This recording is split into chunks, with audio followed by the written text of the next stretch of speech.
Welcome back on my channel quick learning with ease. I hope आप सभी बहुत अच्छे होंगे और इंटरव्यू की प्रिपरेशन काफ़ी अच्छे से कर रहे होंगे। आज का जो हमारा इंटरव्यू सीरीज में सिचुएशन बेस्ड क्वेश्चन है वो है कोएड स्कूल ज़्यादा बेटर हैं या फिर सिंगल जेंडर स्कूल्स। ये क्वेश्चन आपसे इंटरव्यू में पूछा जा सकता है और ये पूछा गया क्वेश्चन है, इसीलिए मैंने इसको लिया है।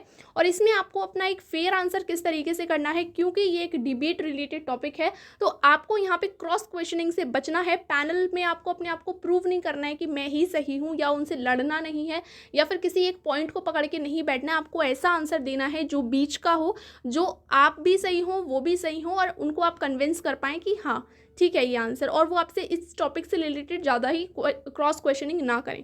तो इस चीज़ से आपको बचना है। तो आप किस तरीके से एक बेटर आंसर कर सकते हैं वो हम देख लेते हैं। तो आपको हमेशा चॉइस करना है कोएड स्कूल्स, क्योंकि ये आप भी जानते हैं कि कोएड स्कूल्स ज़्यादा बेटर होते हैं। और अगर नहीं भी मानते हैं तो मान लीजिए, क्योंकि एनईपी 2020 में इंक्लूसिव क्लासरूम और इंक्लूसिव एजुकेशन, इंक्लूसिव स्कूल्स की ज़्यादा बात की गई है, ना कि इंटीग्रेटेड स्कूल्स की। ठीक है, तो आपको को एजुकेशन को ही बेटर मानना पड़ेगा। इंक्लूसिव एंड जो इंक्लूसिव स्कूल्स होते हैं या फिर कोएड स्कूल्स होते हैं, वहाँ पे इंक्लूसिवनेस और इंट्रैक्शन को ये बढ़ाते हैं, जहाँ पे बॉयज़ एंड गर्ल्स एक साथ हर चीज़ में पार्टिसिपेट करते हैं, उनकी म्यूचुअल अंडरस्टैंडिंग बहुत अच्छी होती है, दोनों एक साथ आइडियाज़ को सोचते हैं और कुछ नया निकल के आता है। नेक्स्ट है स्टीरियोटाइप रिलेटेड जो जेंडर रोल्स होते हैं उनको रोकता है कि सिर्फ लड़कियां ही ये काम करेंगी, लड़के ही ये काम करेंगे, या फिर ये काम लड़कियां नहीं कर सकती, तो इन चीज़ों को रोकता है। नेक्स्ट है बच्चों के अंदर एक fair competition, fair means healthy competition को बढ़ाता है। जो जेंडर सेपरेटेड स्कूल्स होते हैं वहाँ पे कहीं ना कहीं जो कंपटीशन होते हैं वो उतने हेल्दी नहीं होते, जेलिसी रिलेटेड ज़्यादा हो जाते हैं। तो यहाँ पे जो कंपटीशन होते हैं वो हेल्दी होते हैं। नेक्स्ट है बच्चों को एक दूसरे के जेंडर के प्रति रेस्पेक्ट करना सिखाता है। जो आपने देखे होंगे सिंगल जेंडर स्कूल होते हैं, वहाँ पे जो बच्चे होते हैं वो दूसरे जेंडर से कहीं ना कहीं कटने लगते हैं, कि उनके दिमाग में हमेशा यही रहता है कि नहीं बॉयज़ अच्छे नहीं होते या फिर बॉयज़ ऐसे होते हैं वैसे होते हैं, जो गर्ल्स रिलेटेड स्कूल होते हैं। और जो बॉयज़ के होते हैं वो गर्ल्स के लिए कुछ ऐसा सोचते हैं, या फिर ये एक दूसरे से बात करने में भी हिचकिचाने लगते हैं कुछ टाइम बाद, क्योंकि ऐसा नहीं है कि हमेशा आपको सिर्फ गर्ल्स में ही काम करने को मिलेगा। आप कभी भी कैरियर में आगे बढ़ेंगे, किसी जॉब पे जाएंगे तो वहाँ सिर्फ आपको गर्ल्स ही गर्ल्स मिलेंगी या बॉयज़ ही बॉयज़ मिलेंगे, मिलेंगे तो दोनों ही।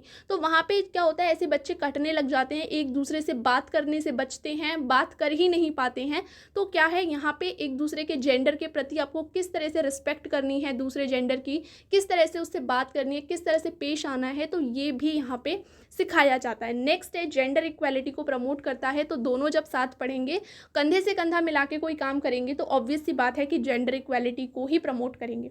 नेक्स्ट मैंने यहाँ पे एक लिखा है हेल्पफुल इन फ्यूचर एडजस्टमेंट। तो ये बिल्कुल, जब बच्चे अलग अलग पढ़ते हैं तो वो कहीं ना कहीं एक दूसरे के जेंडर के प्रति कटने लग जाते हैं, और अगर वो कोएड स्कूल्स में पढ़ते हैं तो वो एक दूसरे के जेंडर के प्रति भली भांति परिचित होते हैं और उनको एडजस्टमेंट करने में प्रॉब्लम नहीं होती। नेक्स्ट अब बात कर लेते हैं हम gender equality and gender equity की। जब हम जेंडर इक्वालिटी को बार बार बोल रहे हैं यहाँ पे, तो आपसे एक क्वेश्चन पूछा जा सकता है कि जेंडर इक्वालिटी और जेंडर इक्विटी होता क्या है।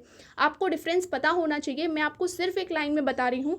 जेंडर इक्वालिटी का मीन्स होता है all equal no difference. Means क्या है, ये मानिए यहाँ पे मैच चल रहा है और ये एक लंबा आदमी है, इसको भी सेम टेबल दिया गया है, इससे छोटे आदमी को भी सेम टेबल दिया गया है, और जो सबसे छोटा आदमी है उसको भी सेम टेबल दिया गया है, चाहे उसे दिखाई दे रहा है या नहीं।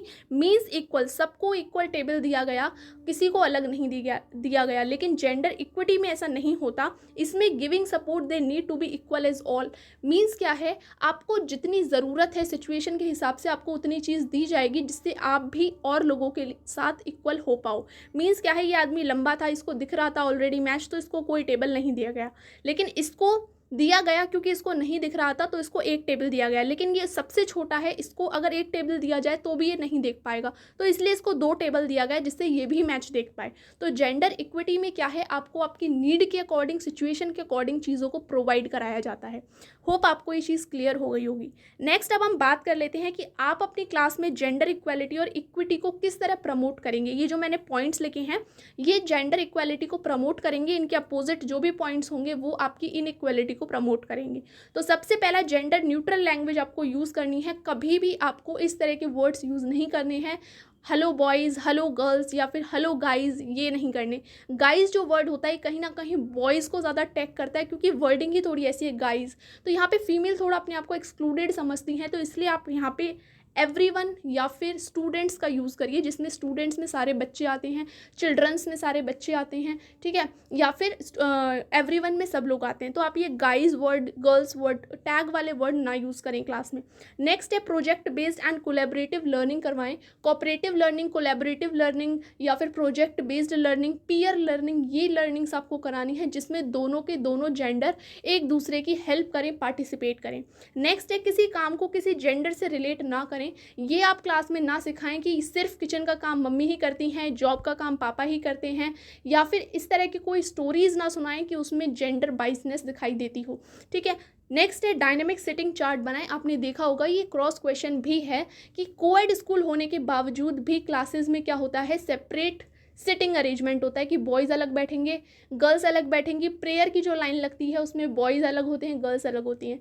तो ये चीज़ देखी जाती है। तो आप ऐसा ना करें। डायनेमिक सिटिंग अरेंजमेंट बेटर होते हैं जिसमें एक बेंच पे लड़का लड़की बैठ सकते हैं। ऐसा नहीं है कि लड़कियां अलग ही बैठेंगी, लड़के अलग ही बैठेंगे। और ये एक ऐसा थोड़ा इस पर काफ़ी ज़्यादा डिबेट भी रहती है कि बॉयज़ गर्ल्स को सेम बेंच पे बैठना चाहिए या नहीं बैठना चाहिए। तो आप थोड़ा इसमें इसी तरह से इसका आंसर करिएगा कि हाँ बैठ जाना चाहिए, इसमें कोई प्रॉब्लम नहीं है। वो दोनों अगर एक साथ बैठ के कोई चीज़ या कोलैबोरेटिव लर्निंग करते हैं, हमको यही प्रमोट करनी है एनईपी के अकॉर्डिंग, तो बैठ सकते हैं, इसमें कोई प्रॉब्लम जैसी बात नहीं है। नेक्स्ट है डोंट यूज़ द टर्म। ये तो मैंने आपको बता दिया, गाइज नहीं यूज़ करना है आपको। बाकी ये आपका एक फेयर आंसर हो सकता है जिससे कि आप क्रॉस क्वेश्चनिंग से बच सकते हैं और आप एक हेल्दी आंसर कर सकते हैं। होप आपको ये वीडियो समझ आया होगा। ये स्टीरियोटाइप रिलेटेड वीडियो था कि जेंडर इक्वालिटी, जेंडर से रिलेटेड भी आपसे क्वेश्चन पूछे जा सकते हैं। और होप आप मेरी वीडियो को समझ पाए होंगे। वीडियो अगर अच्छा लगा है तो चैनल को लाइक शेयर सब्सक्राइब करना बिल्कुल मत भूलिएगा इसी तरह के इन्फॉर्मेटिव वीडियोज़ के लिए। फिर मिलते हैं एक नई वीडियो के साथ, जब तक के लिए थैंक्स।